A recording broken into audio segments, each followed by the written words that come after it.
Hello everyone, আসসালামু আলাইকুম। এই শীতে গরম ভাত কিংবা খিচুড়ি দিয়ে খাওয়ার জন্য রসুনের আচার তৈরি করেছিলাম ঝটপট, গুড় কিংবা চিনি ছাড়া। আপনারা কিন্তু ট্রাই করতে পারেন। তো চলুন ঝটপট দেখিয়ে দিচ্ছি।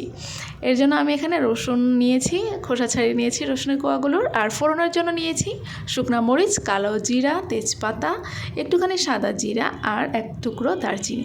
কড়াইয়ে তেল গরম করে, সরিষার তেল গরম করে আমি দিয়ে দিলাম ফোড়নগুলো। ভালো করে নেড়ে নিচ্ছি। এই পর্যায়ে অনেক ফেনা ওঠে ওপরের দিকে। তেলটা যত খাঁটি হয় ততটা ফেনা বেশি হয়।